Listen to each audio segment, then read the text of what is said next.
Polosa, et Simba Lissoute. Pour moi, comme on a kuna, bateau va travailler dans Zambie. En tout cas, Basiba ke musika. Donc là, va, yo ba mission dans ton pays, aux autres comme il faut. Place nous à où est société. Ah? Oyaki, allez, quittez. Polosa, on a battu na kale. Na lamu na kekuna. Là-bas. Ah! On nous a mis dans la range. Comment Pocket? Ah, ouais. Vraiment. Qui ça? Et en plus, il y a qui ont commis partout dans l'Europe, dynamique, commis partout dans l'Europe. Comment Pocket? Ça est commis partout. Tout comme la Suède, tout comme à Paris, tout comme à Lille, tout comme à Bruxelles. Et puis, base la mission est toujours Londres, Angleterre.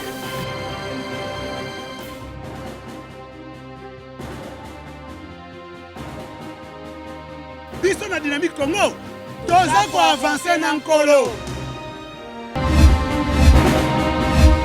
Très heureux de vous savoir nombreux devant vos ordinateurs, devant vos smartphones et devant même vos postes téléviseurs en train de suivre ces magazines Actubuzz. Mesdames et messieurs, bonjour et bienvenue à ce nouveau numéro de votre magazine qui refait pour vous l'actualité. Cette émission qui vous permet de vous imprégner des grandes lignes de l'actualité. Et en ce qui nous concerne, aujourd'hui on va faire les points sur la rentrée scolaire.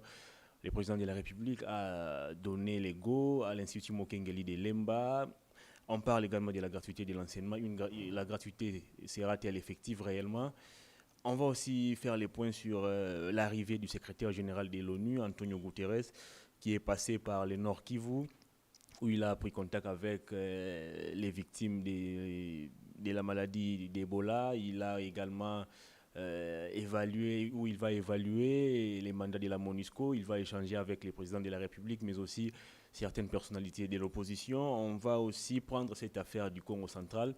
Comme vous l'avez suivi le week-end dernier, les FCC a désavoué les gouverneurs et les vice-gouverneurs et il les invite à démissionner de ces postes. Pour faire les points sur tous ces sujets, nous recevons encore une fois de plus M. Barnabé Milingagno. Il est analyste politique, citoyen congolais. M. Barnabé, bonjour. Merci beaucoup. Merci de me faire confiance. Voilà, on va parler de la rentrée scolaire. Le président de la République a donné les go à l'Institut Mokengeli, mais une rentrée timide. Comment vous expliquez? D'abord, je tiens à féliciter M. le Président de la République pour l'acte qu'il vient de poser. Il semble qu'il a étudié dans cette école, raison pour laquelle il est allé là-bas. Oui, la rentrée, elle est timide. Elle est timide parce qu'il faut quand même rappeler que cette mesure de la gratuité semble aller un peu plus vite, ce qui est une bonne chose. C'est un acte constitutionnel. C'est l'article 43 de notre Constitution qui demande de la gratuité de l'éducation, de la gratuité de l'enseignement. Il ne faut pas aussi oublier que les enseignants eux-mêmes, ils sont parents et ils ont des enfants et ne sont pas encore payés. Donc, et attendre le mois d'octobre pour qu'enfin, qu'eux aussi préparent les uniformes, les cahiers de leurs enfants. Donc, ils sont un peu absents ce matin. C'est normal de voir cette timidité parce que leurs enfants ne sont pas là. En d'autres, aussi un autre élément, il faut quand même comprendre que nous avons fait presque 6 mois, 7 mois, 8 mois presque, avec un gouvernement timide, des intérimaires qui n'étaient pas réellement au service du peuple, ce qui fait qu'il y a vraiment crise. Il y a crise financière, les gens n'ont pas d'argent, ce qui fait que c'est difficile. C'est difficile de répondre aux critères. Troisième élément, au-delà de la crise, les écoles de l'État ne sont pas quand même assez nombreuses. Beaucoup d'écoles sont les écoles privées. Et avec la crise, les parents qui avaient des enfants à l'école privée, ils ne savent pas envoyer les enfants à l'école, donc c'est timide, mais la mayonnaise va prendre petit à petit. Oui, la gratuité de l'école, c'est une bonne chose, c'est constitutionnel, mais ça concerne combien d'écoles?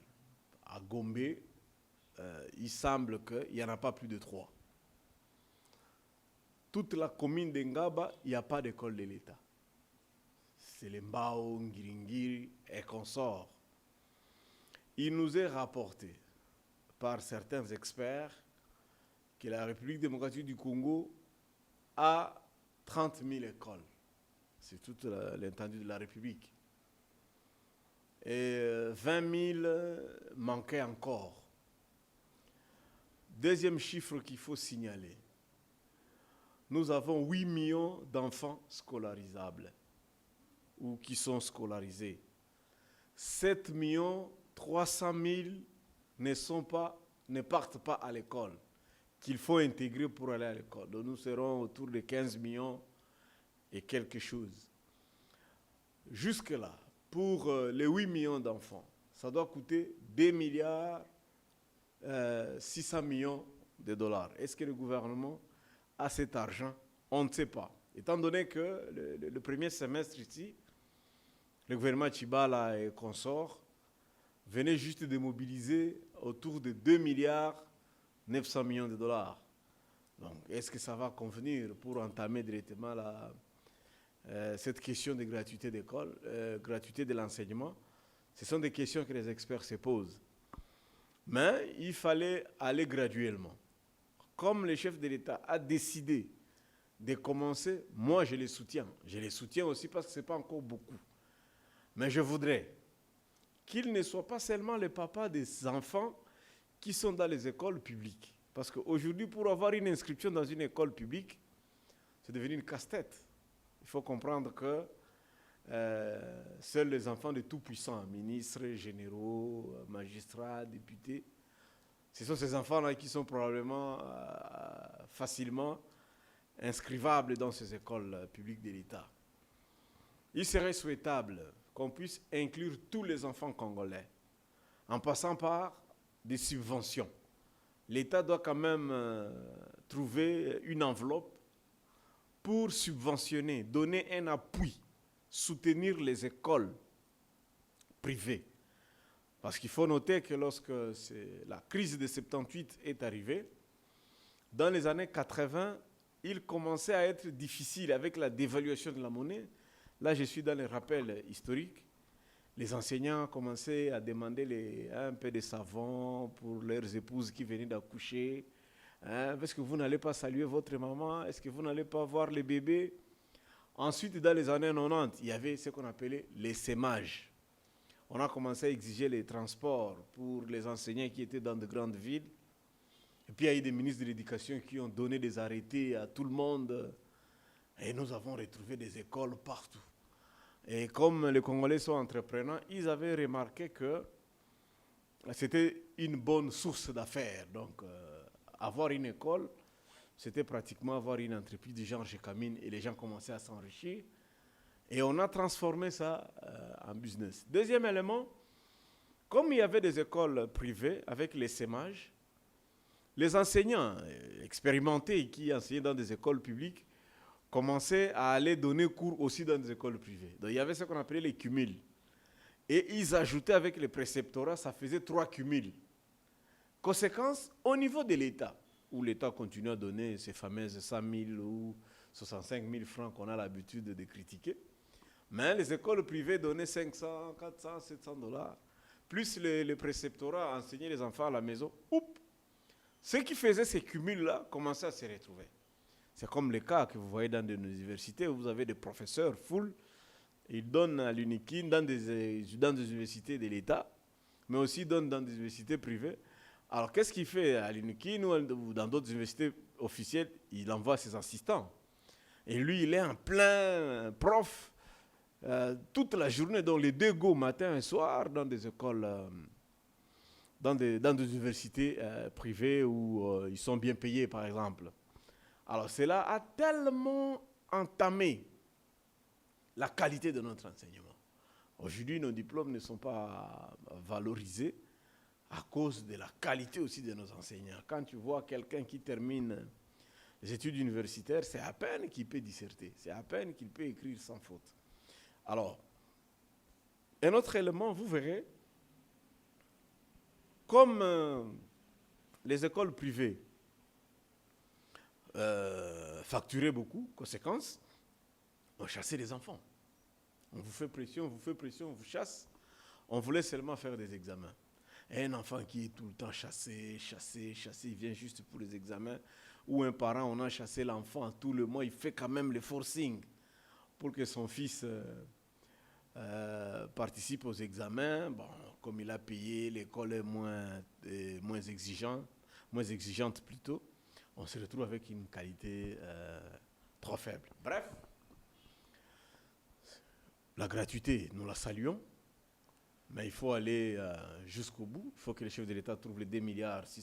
Voilà, parlant toujours de la gratuité, il y a une question qui me vient à l'esprit. Est-ce qu'il ne faut pas craindre que cette décision puisse s'arrêter à mi-chemin au regard du budget que l'État doit allouer aux écoles?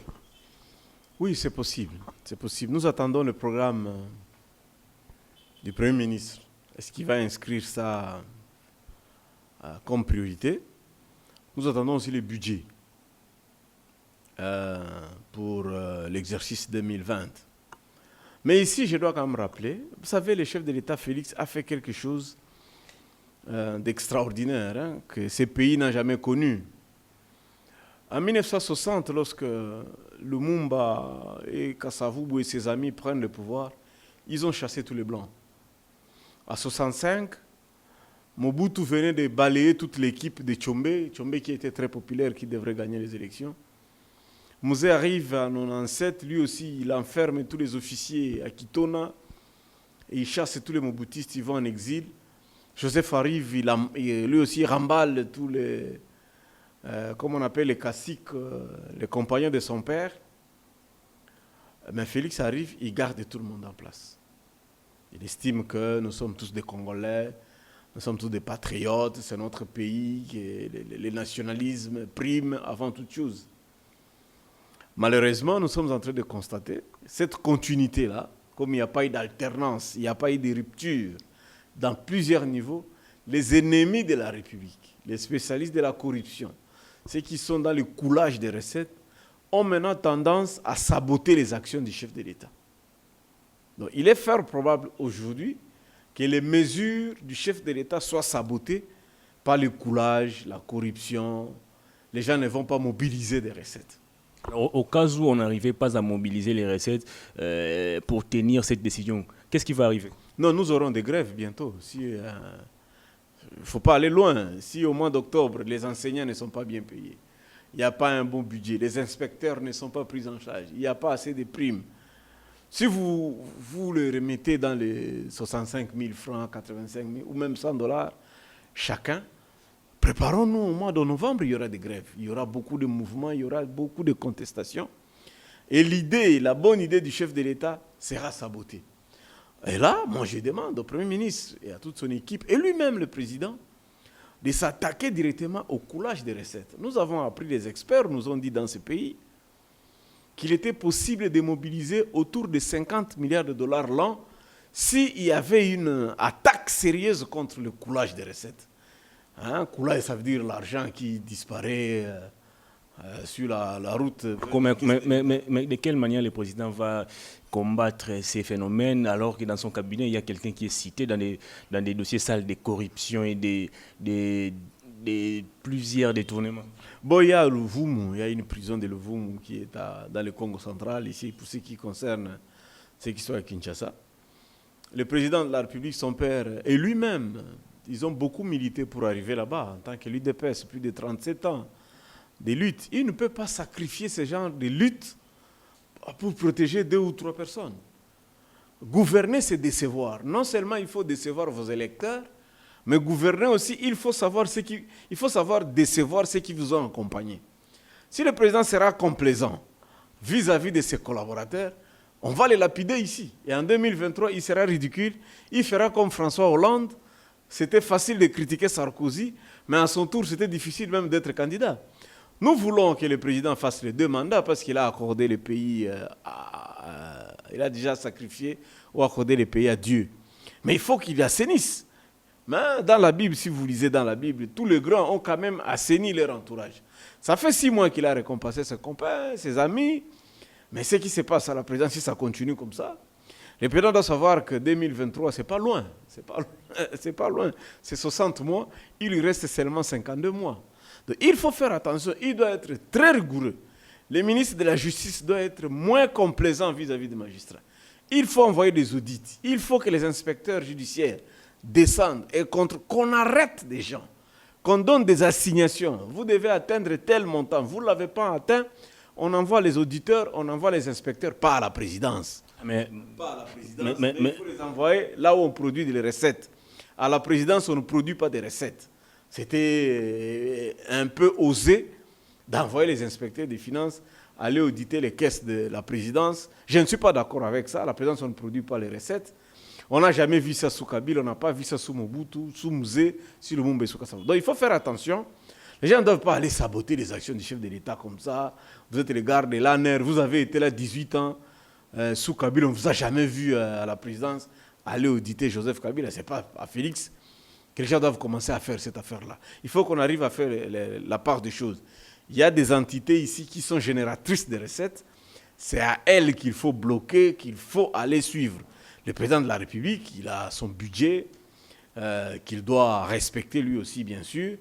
Mais il ne faut pas aller là où on ne produit pas les recettes. Voilà, on va prendre cette arrivée du secrétaire général de l'ONU, Antonio Guterres, qui est ici depuis le 31 août. D'abord, avant de parler de son arrivée, quel regard portez-vous sur la communauté internationale? Non, j'apprécie. Vous savez, nous sommes membres de la communauté internationale. Et par là, je salue toujours le travail qu'a la MONUSCO. Hein. Vous savez, n'eût été la MONUSCO, notre pays serait déjà balkanisé. Il faut reconnaître ça. Nous avons eu des tentatives de partout. Nous avons eu... C'est également sous les yeux de la MONUSCO qu'on massacre nos compatriotes. C'est sous les yeux d'abord des FARDC. C'est le rôle ou la mission de notre armée nationale de protéger les citoyens. Et ils sont là juste en appui pour nous aider. Mais il faut reconnaître que si la MONUSCO n'était pas ici, ces pays seraient déjà balkanisés. Je viens de suivre le secrétaire général des Nations Unies. Il a réitéré le soutien et l'accompagnement. Il a encore réitéré qu'ils seront aux côtés de la République démocratique du Congo. Le chef de l'État doit saisir cette opportunité-là. Ce qui se passe à l'Est, nous sommes en train effectivement d'avoir de bons résultats. Il y a une évolution. Et il a encore promis que la MONUSCO va encore se déployer davantage à l'Est, à l'épicentre de la crise, c'est-à-dire Rengeti, Oicha, Beni rural.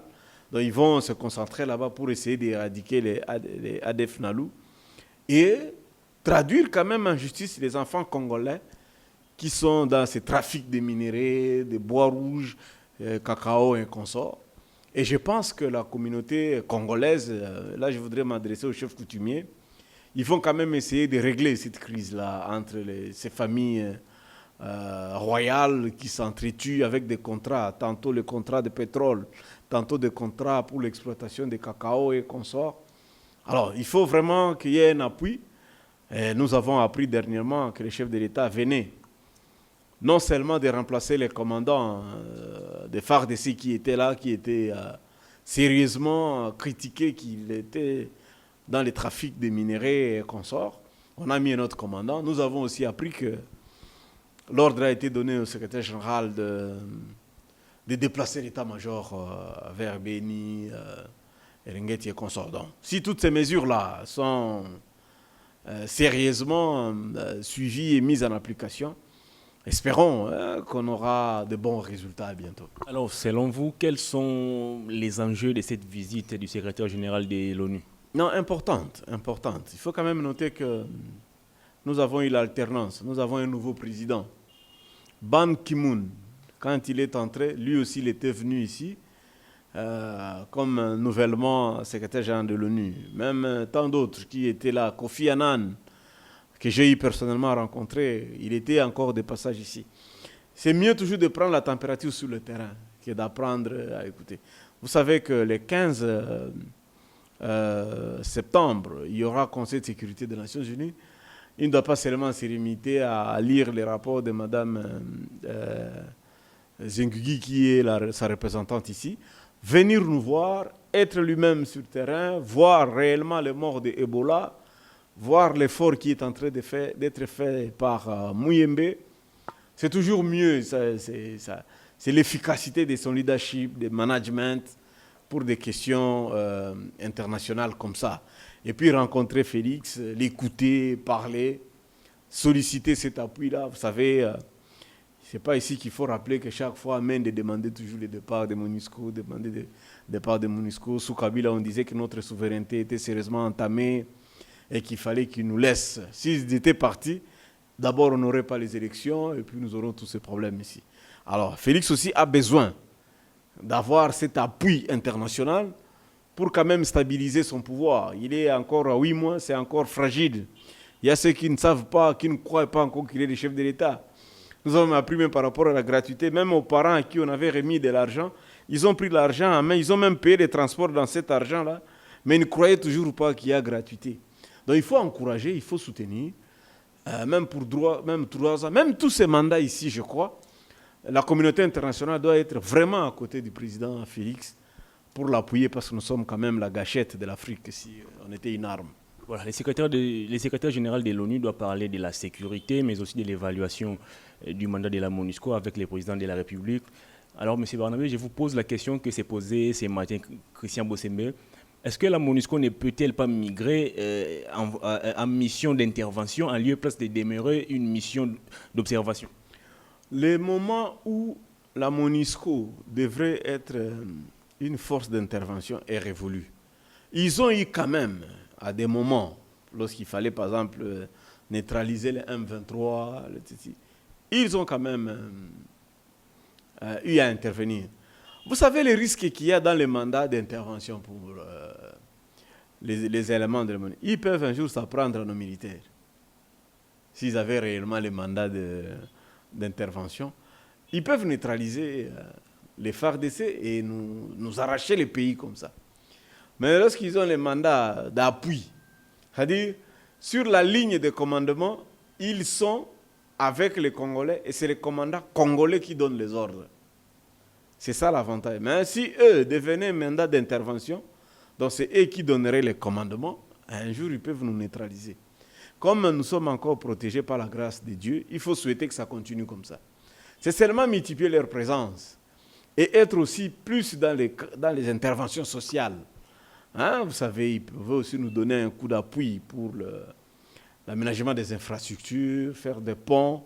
Vous savez, dans les secteurs où ils sont à l'est, Mambasa, Ituri, Beni, Lubero et consorts, il y a de très grandes rivières. Des ponts, ils pouvaient nous aider à faire des ponts, à intervenir à faire l'aéroport de Mavivi. La piste est presque de 6 km, mais nous apprenons qu'ils sont tiraillés par l'Ouganda. C'est pourquoi, si on faisait par exemple, ils pouvaient nous aider à faire cet aéroport international de Mavivi, on garderait au moins comme souvenir que la MONUSCO était passée au Congo pendant 20 ans. Ils n'ont pas seulement loué des maisons ou habité dans des hangars, mais ils ont quand même bâti un aéroport de 6 km de portée. Ce serait une bonne chose, un bon souvenir pour la République démocratique du Congo. Alors, au regard de l'insécurité qui persiste en Afrique, on parle des Boko Haram au Nigeria, des Shebab, ici en RDC on parle des ADF Nalou. Est-ce que l'Union africaine ne peut-elle pas envisager de mettre en place une armée visant à contrôler, je dirais, tous les territoires africains au lieu de se contenter de la MONUSCO qui, du reste, a démontré plus d'une fois sa passivité? Ça, c'est la faiblesse de la politique internationale. La politique internationale a cette lacune-là, elle n'a pas le pouvoir coercitif. Ce n'est pas seulement nous. Il y a beaucoup d'intérêts là-dedans, des business, des uranium, diamants. Hein? Il y a beaucoup de mafias là-dedans. Je vais te donner quand même un cas pour l'Europe. L'Europe a combien d'armées? Beaucoup de pays européens ne peuvent pas faire la guerre. Vous avez l'Angleterre, la Grande-Bretagne, qui est une armée. La France a une armée qui fait la guerre en Afrique. C'est la France qui tue en Afrique. Parce que c'est appuyé par 14 pays africains de l'Afrique de l'Ouest. Ensuite, vous avez la Belgique qui peut supporter ou faire quelques interventions. À elle seule ne peut pas faire la guerre. Vous avez la Suisse qui, officiellement, n'ont pas une armée, mais c'est la Suisse qui sécurise le Vatican. Ensuite, vous avez quoi? Vous avez l'Allemagne qui préfère faire des interventions au front dans le cadre des soins médicaux et consorts. Donc, tout le reste des pays européens, ils sont incapables de faire la guerre. si vous venez en Afrique, il n'y a pas beaucoup de pays africains aussi capables de faire la guerre. Il n'y en a pas beaucoup. Vous avez le Nigeria.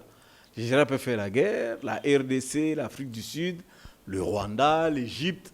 On n'est pas beaucoup. On ne peut pas en avoir 10. Les Tchad. Alors, par rapport à ça, comme nous sommes faibles en démocratie, nous sommes faibles dans la bonne gouvernance, les pays étrangers, à l'occurrence la France, a toujours soutenu des dirigeants faibles. La France n'aime pas des dirigeants forts pour effectivement continuer à jouer à la commission. Parce que la Belgique, par exemple, négocie la plupart des marchés qui passent en République démocratique du Congo. Donc tu ne trouveras pas, si tu vas par exemple en Europe, tu ne trouveras pas un bureau écrit communauté internationale, mais vous avez toujours des gars qui ont des mallettes, des sacs, qui font des tours, négocier les minéraux ici, négocier les élections ici, négocier beaucoup de choses. Et ça nous fragilise.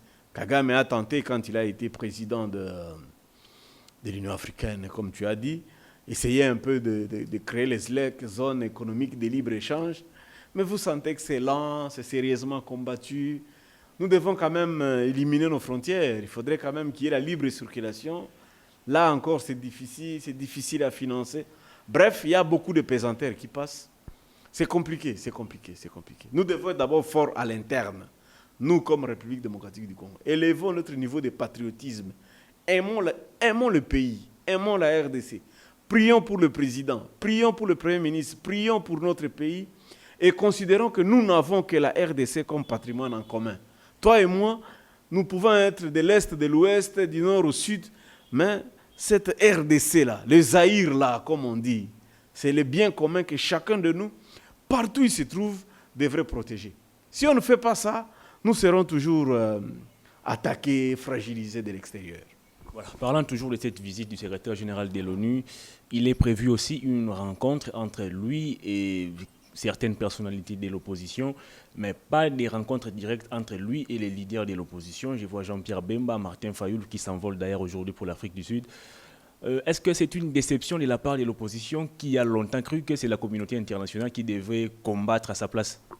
Non, mais... On a vu cette même opposition, même Félix à l'époque, courir derrière Niki Halé en 2017.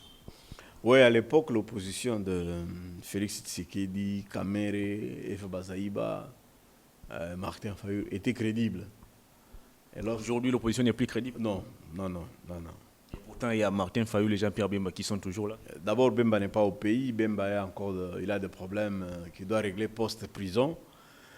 Depuis qu'il a eu les 3 mois de la gestion de la Mouka, c'est le silence total. Il a composé une délégation qui doit rencontrer le secrétaire général de l'ONU. Lui-même n'est pas là. Quand Moïse avait la Mouka, c'était quand même un peu de la Mouka, effectivement.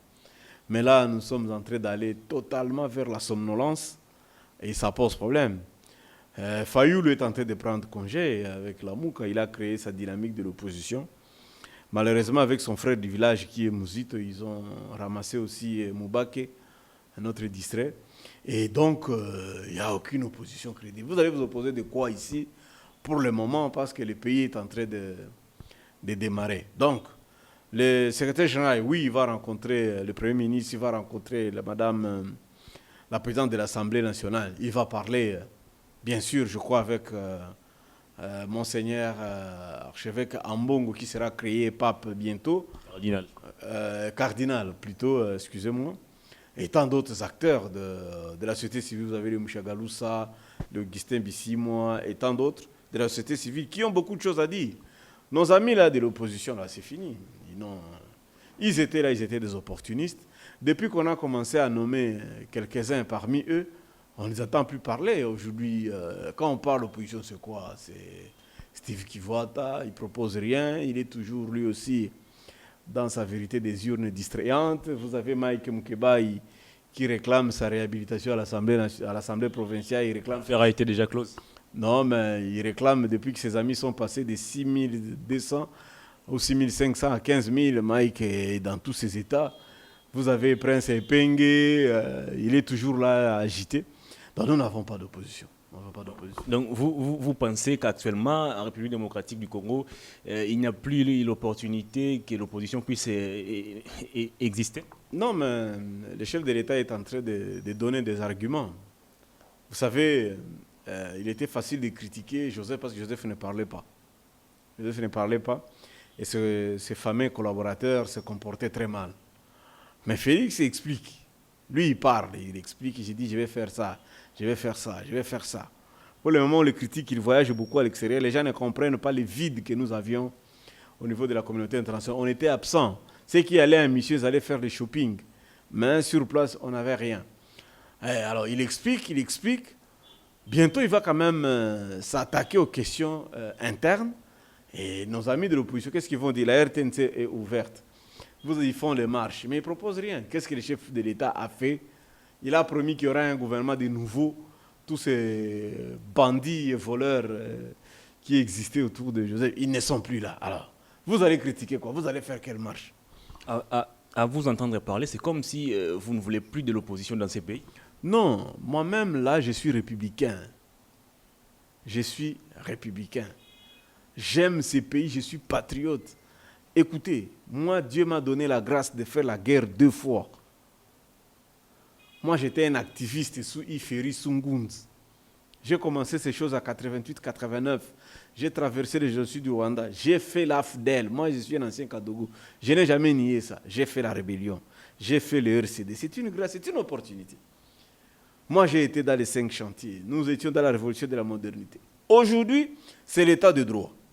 Et nous sommes derrière le chef de l'État pour faire ce combat-là d'un état de droit. Moi, je me plains toujours que je n'ai pas encore vu quelqu'un aller à Luzumu, la prison qu'on a inaugurée dernièrement dans le Congo central. Je voudrais voir tous ces bandits-là qui continuent à voler et aller là-bas. Mais si ça ne marche pas, on doit les dénoncer. Moi, j'ai dénoncé les sons de moutons. Je vous ai dit que c'était mal calibré. Je t'ai dit que ça ne servait à rien que le boulevard saute une petite avenue comme 24 et qu'il était facile de basculer le saut de mouton que 24 saute le boulevard. Moi, j'ai critiqué ça. Moi, j'ai dit qu'il n'était pas opportun de faire encore le saut de mouton. On pouvait prendre cet argent-là et asphalter l'avenue qui quitte. Tu connais l'avenue qui quitte? L'avenue qui quitte part de Fikine jusqu'à ma campagne. Non, moi, pour moi, cet argent devrait nous aider à ouvrir cette voie-là. On devrait terminer les travaux jusqu'à l'UPN, asphalter Elenguesa, Bokassa et consorts. Moi, je soutenais ça, au lieu de cette affaire de saut de mouton, dont le chef de l'État lui-même, à travers ses services, a dénoncé qu'il y a des problèmes de sous-traitance, des contrats mafieux, mais lui aussi n'a pas encore arrêté les gens. Moi, quand ça ne va pas, je dénonce. Quand ça va, je soutiens. Pour le moment, je considère que le président a encore les délais de grâce. Je crois qu'il est de bonne foi, il fait des choses très bien. Attendons voir les ministres qu'il a mis en place. 40% ici de l'opposition. Près de 80%, ils n'ont jamais été des ministres. Ils sont supposés être sains. Nous allons les suivre. Aujourd'hui, avec les smartphones, nous allons les suivre et il y aura des procès. C'est là où je salue Kapiamba avec Akaj, qui publie toujours, qui dénonce chaque fois qu'il y a quelque chose qui ne va pas. Je salue Katende avec son organisme, qui sont toujours. Et il faut multiplier, il faut continuer à suivre. Nous tous, nous allons suivre. C'est notre pays de toute façon. Nous n'avons que ces pays. On n'a pas deux choses. On n'a pas Ils nous ont promis. Tous avaient promis la gratuité, sauf Fayoulou. Fayoulou était le seul à ne pas promettre la gratuité de l'enseignement. Vous avez un problème particulier avec Fayoulou? Non, je salue. Fayoulou n'avait pas promis la gratuité de l'enseignement. Il savait que c'était difficile. Mais Chadari, Félix, tout le monde avait promis la gratuité. Est-ce qu'il savait que ça coûterait 2 milliards pour un budget de 5 millions? Est-ce qu'il savait que seule la gratuité de l'enseignement allait nous prendre plus de 50% du budget? Ilunga ici, les 6 mois avec Tchibala, ils ont mobilisé seulement 2 milliards 900 millions. Est-ce que le gouvernement Ilunga sera en mesure de mobiliser 4-5 milliards pour le reste des mois qui nous restent? On ne sait pas. Donc nous allons les tenir à l'œil. Nous allons les tenir à l'œil. C'est notre travail. Vous savez que moi, je suis un acteur politique. Et en politique, on aime toujours que les autres s'élèvent, qu'ils partent, que nous, on arrive. Nous tous, nous sommes demandeurs d'emploi. Nous avons des diplômes, et nous avons l'expérience. Nous sommes en train, effectivement, de solliciter une place. Si le chef de l'État peut nous faire aussi confiance, alors il n'a qu'à nous mettre là-bas, comme Kabila. Vous savez, les DGA de la RTNC actuelle, ils parlent toujours balkanisation, balkanisation, balkanisation. Oh, sur la RTNC, on ne parle pas balkanisation. On l'a nommé DGA de la RTNC. Je n'ai jamais vu un programme de balkanisation à la RTNC. Voilà, pour boucler avec cette visite du secrétaire général de l'ONU, qu'est-ce que les Congolais doivent attendre de ces passages d'Antonio Guterres? Considérer que les enfants étrangers ne peuvent pas mourir dans notre pays. On ne peut pas avoir des Népalais qui vont commencer à mourir ici et nous, les Congolais, faire les mabendés chaque matin, avoir une grosse poitrine comme votre caméraman. Non, ceux qui ont de grosses poitrines doivent prendre les armes. Les Congolais doivent se faire recruter dans l'armée. Nous avons la jeunesse ici qui trimballe. Ce n'est pas possible. Je suis très choqué de voir quelqu'un qui traverse 40 jusqu'à atteindre 30 ans. Il n'est pas passé par l'armée. Après la gratuité de l'enseignement, qu'on ouvre, qu'on fasse même un recrutement forcé des jeunes dans l'armée. Les Congolais doivent apprendre à servir leur pays. Les militaires rwandais n'ont pas plus de 22 ans. Un jeune Rwandais, quand il atteint 18 ans, de 18 ans à 22 ans, il sert son pays d'abord. Il est d'abord au service de l'État. Donc, ne va pas continuer à croire que la MONUSCO va continuer à se battre pour nous. Non, les Congolais, nous devons sécuriser notre pays. Voilà, on va chuter avec vous, avec ces scénarios qui se passent au Congo central, où les gouverneurs et les vice-gouverneurs nous ont présenté une histoire vraiment bizarre. Le week-end dernier, les élus de la province du Bas-Congo ont mobilisé la population. Ils ont marché pour demander la démission du gouverneur et du vice-gouverneur. Le FCC, regroupement politique auquel appartiennent les deux messieurs, a désavoué le gouverneur et son adjoint et il leur demande de démissionner. Vous saluez cette position? Je l'avais dit ici l'autre fois à votre micro, qu'ils avaient désacralisé la fonction. Et qu'il y avait un problème de casting. Le gouverneur qui est responsable du ticket. Je t'avais dit qu'on votait les tickets, le titulaire et son agent, à cause d'une crise de jalousie, d'une dame qui a une très mauvaise réputation. Vous allez perdre tout un mandat. Vous allez discréditer toute la province.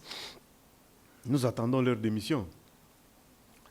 Le FCC a demandé qu'il démissionne le week-end. Moi, je continue à attendre ça. Nous sommes au-delà de midi. Je n'ai pas encore appris qu'ils ont déposé la démission. Ils doivent partir. Ils doivent partir. Ce n'est pas comme ça à congé la République. Ils ont perdu la chance.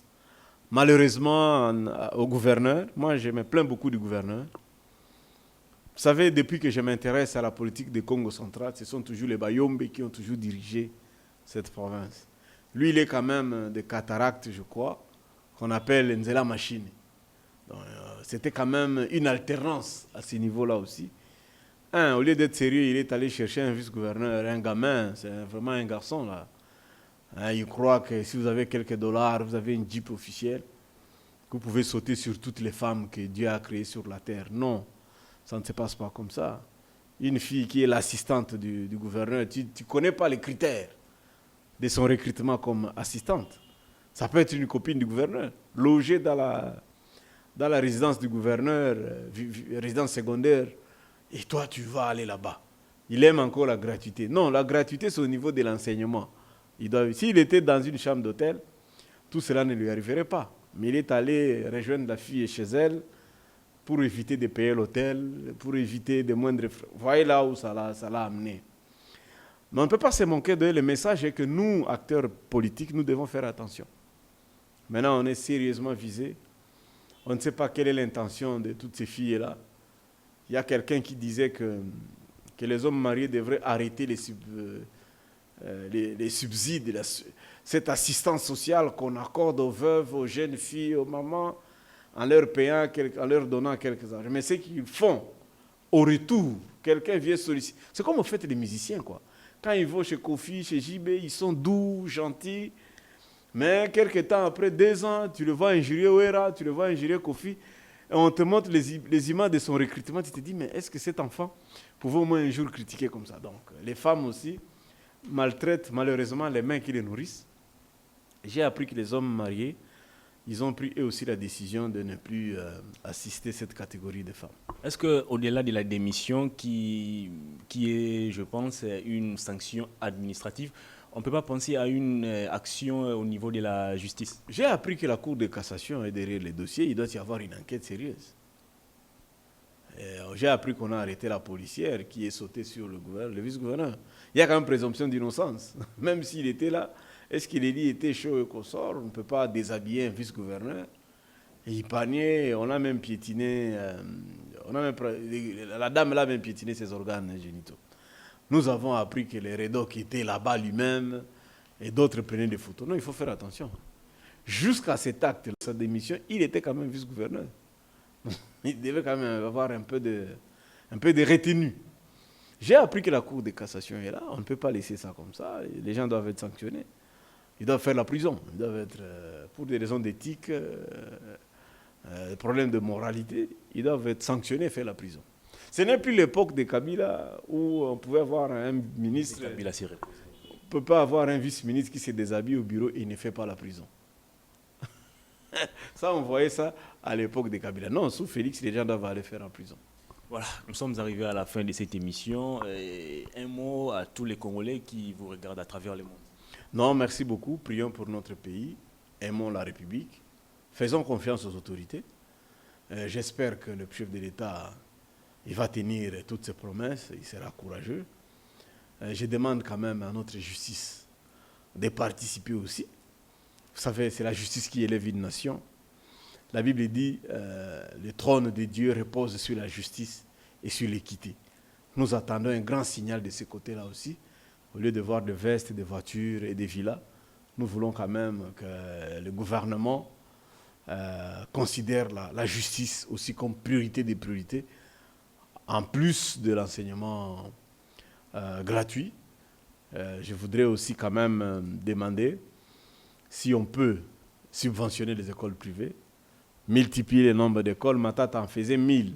Il faut quand même recenser, savoir si réellement les 1000 en question existent, que le gouvernement aille quand même au-delà, et puis aider tous les enfants congolais. Il ne faut pas seulement intervenir pour ceux qui sont dans les écoles privées.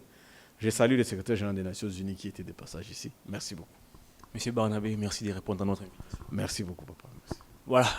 C'est par ici donc que nous mettons un point final à ces numéros d'Actubuzz. Mesdames et messieurs, nous avons reçu pour vous M. Barnabé Milingano, analyste politique. Avec lui, nous avons parlé de la rentrée scolaire. On a parlé de ces passages du secrétaire général de l'ONU ici au pays. Enfin, nous avons chuté sur cette affaire du Congo central.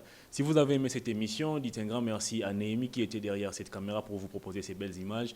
Un seul message, abonnez-vous très massivement à notre chaîne de télévision Congo Buzz TV. Au revoir et à la prochaine.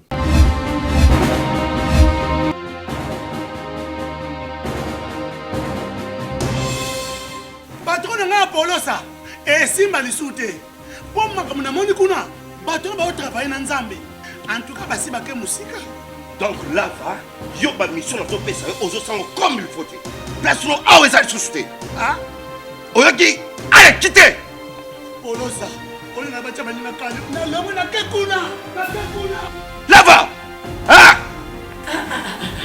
on nous a arrangé Comment coquette? Ah ouais, vraiment. Qui ça? Et en plus, il y a qui ont commis partout dans l'Europe, dynamique, Congo, commis partout dans l'Europe. Comment coquette? Ça est commis partout.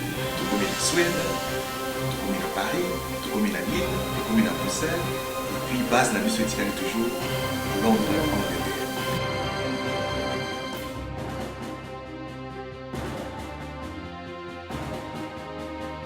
Biso na dynamique Congo, toza ko avancer na nkolo.